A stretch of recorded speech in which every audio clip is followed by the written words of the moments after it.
ராமநாதபுரம் மாவட்டத்தில் வாழ்ந்து கொண்டிருக்கும் மல்லருடன் தேவேந்திர குல சொந்தங்கள் அனைவருக்கும் வணக்கம். மல்லர் மீட்பு கழகத்துடைய தலைவரும் தமிழர் தாயங்கட்சியுடைய தலைவரும் செந்தில் மல்லர் அவர்கள் வருகின்ற பாராளுமன்ற தேர்தலில் ராமநாதபுரம் தொகுதியில் சுயேட்சையாக போட்டியிடுகிறார். அவருக்கு அங்கே வாழும் தேவேந்திர குல சொந்தங்கள் அனைவரும் ஒற்றுமையோட அவருக்கு ஒதுக்கப்பட்ட கைப்பம்பு சின்னத்தில் வாக்களித்து அவரை அமோகமாக வெற்றி வர செய்ய வேண்டும் என்று உங்களை அன்போடு கேட்டுக்கொள்கின்றோம். நம்ம ஒற்றுமையோட வாக்கு செலுத்தினா கண்டிப்பாக நம்ம வெற்றி பருவம் அப்படின்றதை எல்லாரும் எண்ணி பார்க்க வேண்டும், ஒவ்வொருத்தரும் சிந்திக்க வேண்டும். யாரோருக்கு ஓட்டு போட்டுவிட்டு நம்மளுக்கு அதை செய்யலை இதை செய்யலைன்னு சொல்லிட்டு பேசி கொண்டு இருக்கிறோம். அது மட்டும் இல்லாமல் நம்மளுடைய அழிவை செய்து கொண்டு இருக்கிறோம், அழிவை சந்தித்து கொண்டு இருக்கிறோம். எத்தனையோ நம்முடைய வாக்குகளை வாங்கி கொண்டு விலை மதிக்க முடியாத வாக்குகளை வாங்கி கொண்டு நம்ம மக்களவே துன்புறுத்துறதும் அடிக்கிறதும் கொலை செய்கிறதும் இப்படிப்பட்ட செயல் தொடர்ந்து நடந்து கொண்டே இருக்கிறது. அப்படிப்பட்ட நடக்கக்கூடாது அப்படின்னு சொன்னால் நம்ம அனைவரும் ஒன்றாக நின்று எந்த வெறுப்புக்கும் ஆளாகாமல் அனைவரும் ஒன்றாக நின்று மரியாதைக்குரிய தம்பி செந்தில் மல்லர் அவர்களுக்கு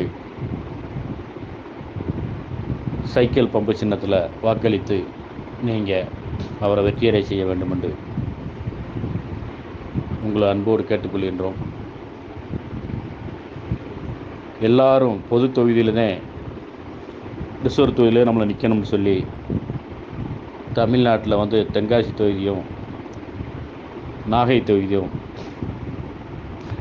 நாகை மாவட்டத்தில் நாகை தொகுதியும் நம்மளை நிற்க வைக்கிறார்கள்.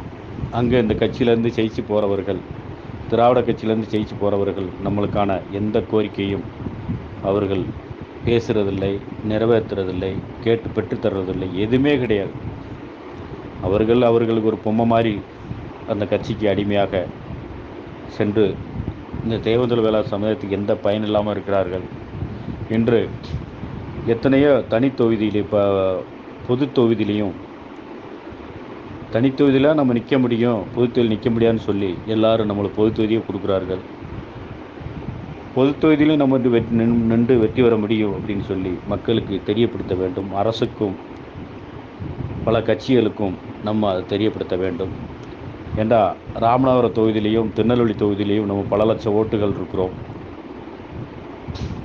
நம்ம தெரிஞ்ச அளவுக்கு 4.5 லட்சம் ஓட்டு இருக்கிறோம். ராமநாதபுரம் தொகுதியிலையும் திருநெல்வேலி தொகுதியில் 5 லட்சம் ஓட்டு இருக்கிறதாக நம்மளுக்கு தெரிய வருகிறது. இந்த விலை மதிப்புள்ளாத வாக்கை மற்றவர்களுக்கு செலுத்தி அவரோடிருந்து நம்ம இளைஞர்களும் நம்ம சமூகத்தினரும் உயிர் பலி கொடுத்து கொண்டு இருக்கிறோம். இதெல்லாம் தவிர்க்க வேண்டும்னு சொன்னால் நம்ம ஒன்றாக நின்று வாக்களிக்க வேண்டும். உங்களுக்கு நான் சொல்லி தெரிய வேண்டியதில்லை, மரியாதைக்குரிய செந்தில் மல்லர் எப்படிப்பட்ட ஒரு தலைவர் உங்களுக்கு தெரியும். எத்தனையோ அவர் சொன்னால் அவரை பற்றி கிட்டத்தட்ட ஒரு மணி நேரம் 2 மணி நேரம் கூட பேசி முடிக்க முடியாது. ஆகையால் பார்த்தீங்கன்னா மீட்டலும் பாண்டிய வரலாறு நூலை எழுதி அதை இந்த சமூகத்தை தந்தாம் பாண்டிய என்று சொல்லி உலகறிய செய்தவர். வேந்தரும் இருப்பிடம் எதுன்னு சொல்லி எழுதி தேவனைய பாவனாறு இந்த சமூகத்தில் பிறந்தவர் என்று சொல்லி உலகெங்கு எடுத்து காட்டியவர். இப்படி இந்த சமூகத்துக்காக வேண்டியும் இந்த மக்களுக்காக வேண்டியும் தன்னுடைய வாழ்நாளையும் வாழ்க்கையுமே அர்ப்பணித்து கொண்டு எத்தனையோ பண கஷ்டங்கள், உடல்நிலை பாதிக்கப்பட்டும் கூட அவர் அதெல்லாம் பொருட்படுத்தாமல் அந்த கஷ்ட சூழ்நிலையிலையும் இந்த சமுதாயத்துக்காக வேண்டி உழைத்து கொண்டு வருகிறார். எல்லாரும் துணை நின்று எந்த வெறுப்பும் இல்லாமல் துறைகள் எல்லாத்துலேயும் இருக்கத்தையும் செய்வாங்க. இந்த துறைகள்லாம் புறக்கணித்து விட்டு கிராம ஊர்க்கூட்டம் போட்டு ஒன்றாக நின்று நமது மதிப்புக்குரிய மல்லர் மீட்பு கழகத்துடைய தலைவர் செந்தில் மல்லர் அவர்களுக்கு வாக்களிங்கன்னு சொல்லி உங்களை அன்போடும் பண்போடும் கேட்டுக்கொள்கின்றேன். நான் தேனி மாவட்டம் அரவணப்பூர் கிராமம் எம்ஆர் செல்வபாண்டியர். வணக்கம், நன்றி, வணக்க உறவுகளை.